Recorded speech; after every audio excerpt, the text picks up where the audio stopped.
የኦሪት ዘሌዋውያን መጽሐፍ ሶስተኛው የሙሴ መጽሐፍ ሲሆን በውስጡ 27 ምዕራፎች አሉት።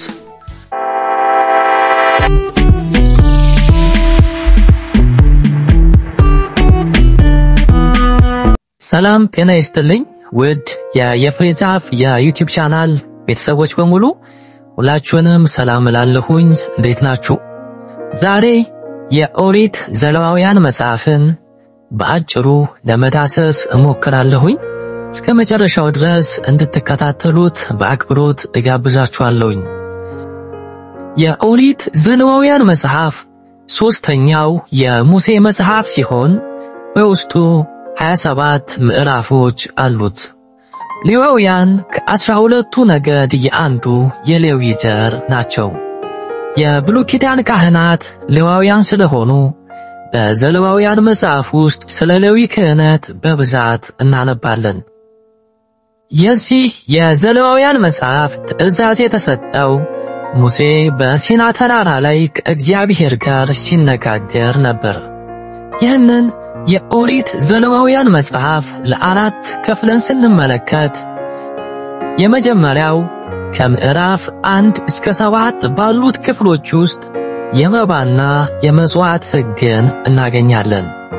የመባ ሕግ ማለት ሰው እግዚአብሔርን ደስ ለማሰኘት ሲፈልግ ምን አይነት መባ ማቅረብ እንዳለበትና እንዴት ማቅረብ እንደሚገባው ይናገራል። እንዲሁም የመሥዋዕት ሕግ ማለት ኃጢአተኛው ከእግዚአብሔር ተለይቶ እንዳይቀር ካህኑ ደም በማፍሰስ ኃጢአተኛውን እንዴት እንደሚያነጻና መልሶ ከእግዚአብሔር ጋር እንደሚያገናኘው ይናገራል።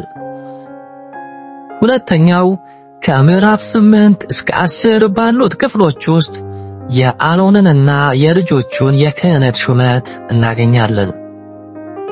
እግዚአብሔር ራሱ ቅዱስ እንደሆነ የእስራኤል ሕዝብ የተለዩ ቅዱሳን እንዲሆኑ ስለተመኘ ኃጢአታቸውን የሚያስተሰርይላቸውና ወደ እግዚአብሔር የሚያቀርቧቸው ካህናት እንዲሆኑላቸው ፈቅዶ የሌዊን ነገድ እንደመረጠ ከዛም አሮንንና ልጆቹን ለክህነት እንደሾመ በእነዚህ ክፍሎች ውስጥ እናነባለን።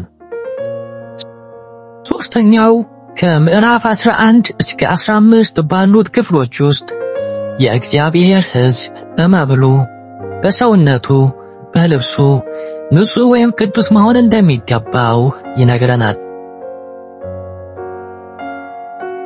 አራተኛው ከምዕራፍ 16 እስከ 27 ባሉት ክፍሎች ውስጥ የቅድስና ሕይወትና የአምልኮን ሕግና ትእዛዛት እናገኛለን። የታላቁ የማስተሰቢያ ቀን ሕግ የሚባለውንም ሰው ደምን እንዳይበላ፣ በመጨረሻም እግዚአብሔር ብትሰሙኝ ደግሞም ባትሰሙኝ እያለ ለተሰጣቸውም ትእዛዛት ሁሉ እንዲታዘዙ ሕዝቡ ሲያስጠነቅቅ እንደነበረ እናነባለን። በመጨረሻም የኦሪት ዘሌዋውያን መጽሐፍን ለማጠቃለል ስንሞክር የዚህ የኦሪት ዘሌዋውያን መጽሐፍ ዋና ሐሳብ ስለ እግዚአብሔር ቅድስና የሚናገር ነው። እንዲሁም ሕዝቡ ከእግዚአብሔር ጋር የቅርብ ግንኙነት እንዲኖራቸው እንዴት ማምለክ እንዳለባቸውም ይናገራል። በተጨማሪም ልዩ ልዩ ትእዛዛት እንደተሰጣቸው እናገኛለን። ከእነዚህም ትእዛዛት ውስጥ በጣም የታወቀው ትእዛዝ ኢየሱስ ክርስቶስ ሁለተኛው ታላቅ ትእዛዝ ብሎ የሰየመው በምዕራፍ 19 ቁጥር 18 ላይ የሚገኘው ነው። እርሱም ሰውን ሁሉ እንደራስህ አድርገህ ውደድ የሚለው ነው። በዚህ አጭር ቪዲዮ የኦሪት ዘሌዋውያን መጽሐፍን ዋና ሐሳብ እንዳገኛችሁበት እንደተማራችሁበት ተስፋ አደርጋለሁኝ። እስከ መጨረሻው ድረስም ስላዳመጣችሁት አመሰግናለሁኝ።